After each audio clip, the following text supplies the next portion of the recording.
பட்டுப்புடவைகள் தயாரிக்க பயன்படுகிற பட்டு நூல் எப்படி பட்டுப்புழுக்கள்ல இருந்து எடுக்கிறாங்க அப்படிங்கறத A to Z டீடைல்ஸா தான் இந்த வீடியோல நாம பார்க்க போறோம். இதுக்காக ஃபர்ஸ்ட் பட்டுப்புழுக்களோட முட்டைகளை இது போல உள்ள ஷீட்ல வச்சுட்டு இவை வளர்றதுக்கான உணவை ஆட்டோமேட்டிக் மெஷின் மூலமா அதுல அப்ளை பண்றாங்க.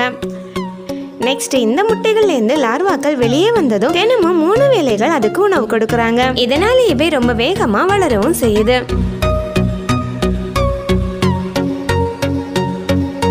இப்படியே ஒரு வாரம் ஆனது இந்த புழுக்களை எல்லாம் எடுத்து மற்றொரு இடத்துல விரிச்சு போட்டுட்டு அவை வெளியே போகாம இருக்க நெட் வச்சுட்டு சைடுல மரக்கட்டைகளையும் வைக்கிறாங்க. இந்த பட்டுப்புழுக்களோட முக்கியமான உணவு எதுன்னா அது மல்பெரி இலைகள் தான். இந்த பட்டுப்புழுக்களுக்காகவே இந்த மல்பெரி செடிகளை ஏக்கர் கணக்குல பயிரிட்டும் வச்சிருக்காங்க. இந்த மல்பெரி இலைகளை ஒரு மெஷின்ல போட்டு சின்னதா கட் பண்ணி அதை அந்த பட்டுப்புழுக்களுக்கு தினமும் 4 வேளைகள் உணவா கொடுக்கறாங்க.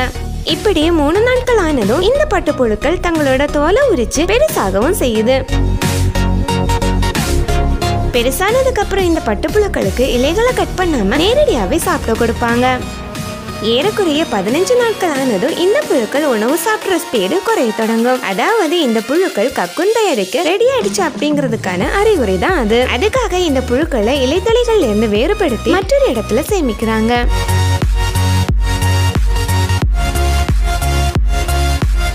அந்த நேரத்துல குவாலிட்டி இல்லாத புழுக்களை அப்புறப்படுத்தவும் செய்றாங்க.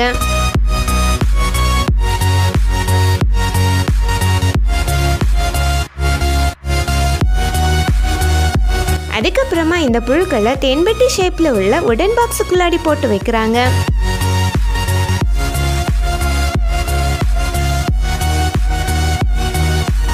இந்த பாக்ஸ்ல போட்ட புழுக்கள் எல்லாம் கீழே விழாத அளவுல அட்ஜஸ்ட் ஆகி இருந்ததுக்கு அப்புறம் இந்த பாக்ஸஸ் எல்லாம் இது போல கட்டி தொங்க விடுறாங்க. இப்படி இந்த புழுக்களை தொங்க விடுற இந்த ரூமோட டெம்பரேச்சர் 30 டிகிரி செல்சியஸ்ல இருந்து 32 டிகிரி செல்சியஸ் அளவுக்கு மெயின்டைன் பண்றது முக்கியமான ஒண்ணுன்னு தான் சொல்லணும்.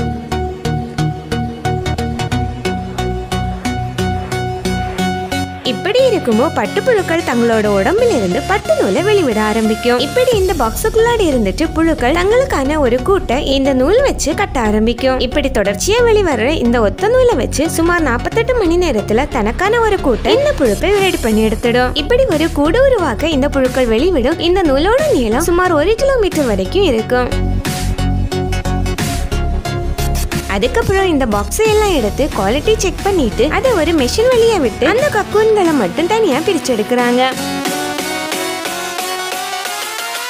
அதுக்கப்புறம் திரும்பவும் குவாலிட்டி செக் பண்ணிட்டு அவைகளை மூட்டைகள்ல கட்டி பட்டுநூல் தயாரிக்கிற ஃபேக்டரிக்கு கொண்டு வராங்க. ஃபேக்டரியில வந்த கக்கூன்களை ஒரு சேம்பர்ல கொட்டிட்டு அங்கிருந்து கொஞ்சம் கொஞ்சமா ஒரு கன்வேயர் பெல்ட் வழியா கடத்தி விடுறாங்க. கன்வேயர் பெல்ட் வழியா வர கக்கூன்களை குவாலிட்டி செக் பண்ணிட்டு கொதிக்கிற தண்ணியில போட்டு சாஃப்ட் ஆக்கி எடுக்கிறாங்க. இப்படி பண்றதால நூல் ஒட்டி பிடிக்காம பிரிச்செடுக்கிறதுக்கு வசதியாகவும் மாறிடுது. அதுக்கப்புறம் கக்கூன்ல இருக்கிற சின்ன சின்ன வேஸ்ட் நூல்களை இந்த ப்ராசஸ்ல நீக்கி எடுக்கிறாங்க. அதுக்கப்புறம் இந்த கக்கூன்கள் ஒரு ஆட்டோமேட்டிக் ரோலிங் மெஷின்ல கொண்டு வரப்பட்டு அங்க இருக்கிற லேபர்ஸ் பல கக்கூன்கள்ல உள்ள நூலை எடுத்து ஒரு ரோலர் மெஷின்ல சுத்தி வைக்கிறாங்க.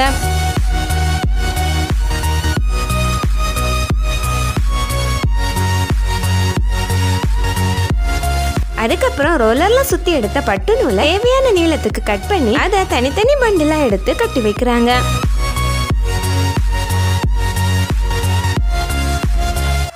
அதுக்கப்புறம் இதுல தேவையான சாயங்களை டையிங் பண்ணதுக்கு அப்புறம் பலவிதமான ஆடைகள் நெசவு மூலம் நம்ம கைகள்ல வந்து சேரவும் செய்யுது. இந்த பட்டுநூல் தயாரிப்பு எப்படி இருந்துச்சு அப்படிங்கறத பத்தி கமெண்ட்ல சொல்லுங்க. இன்னும் ஒரு ஃபேக்டரி வீடியோல சந்திக்கலாம். பை.